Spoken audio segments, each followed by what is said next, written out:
Hi guys! Ayan, nandito ako guys sa Onondaga Country. Dito namin guys hello. Dito namin guys papanoorin yung solar eclipse. Dito muna ito sa palaruan ng mga bata. Okay, come on. Ayan mga bata habang naghihintay din sila ng solar eclipse. Malapit ito guys sa river. Dapat doon kami sa sa Niagara Falls. Kaya lang sobrang traffic ang papunta doon ngayon dahil halos lahat ng tao gusto doon pumunta. Boundary yun guys ng Canada at New York. 5 hours ang biyahe by car. Dito naman sa pinuntahan namin na ito 3 hours. Sa sobrang traffic doon, abutin daw kami ng 10 hours. Kaya dito na lang kami. Ayan. Ang dami na guys. Yung iba nagsiset up sila ng mga camera nila. Ayan, mga nakaset up sila. Ayan guys, yung mga nakaset up yung mga camera nila. Kasi nag-aabang malapit na. Sabi 3:30 daw. Napakaraming tao dito. Ayan. Ayan. May river dyan doon sa unahan. Dito yata kasi kitang-kita yung kaya kailangan pumunta dito yung mga tao.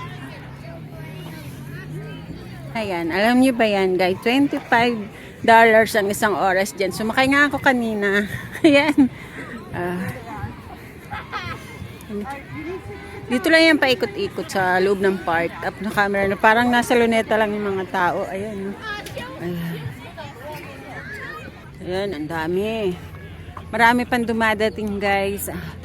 Dito rin kami matutulog mamaya kasi matraffic nga ang pauwi. Bali nag-book lang ng hotel yung aking anak para may matutulugan kami mamaya kasi mahirap umuwi dahil matraffic masyado. Naka-set up ang mga camera nila.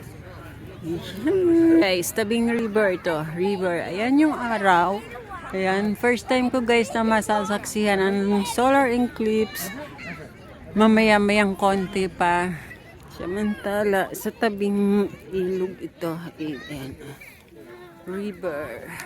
I saw it somewhere. Yan ang araw, oh. Ready na ang lahat. Nakaabang na sila. Samantalang ako naglalakad-lakad pa, binibisita ko sila. Ayan, first time ko masasaksihan kung talagang magdidilim ba. Ano ba mangyayari? Ayan si Sir. Laki-laki ng camera niyang siniset up. Ayan.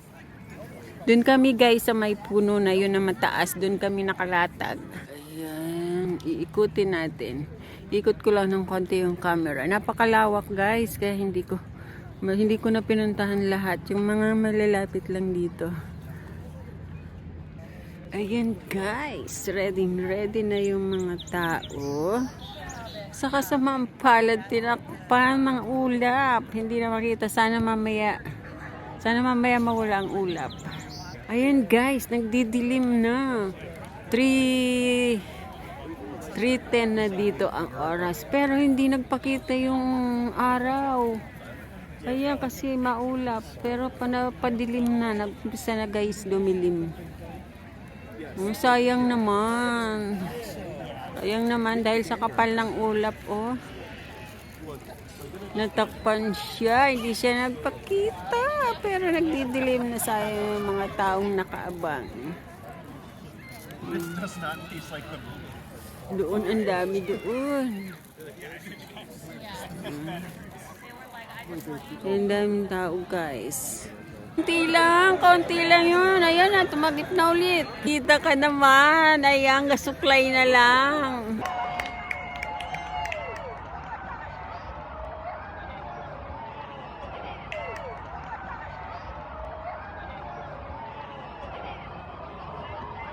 Oh guys, tumakip na. Ayan, gabi na din. Dumilim na. Hindi natin masyadong nakita dahil maulap. Pero, nakatakip na. Dumilim na. Yun pala yun. Dumilim talaga.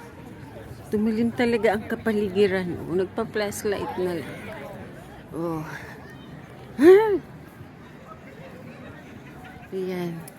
So,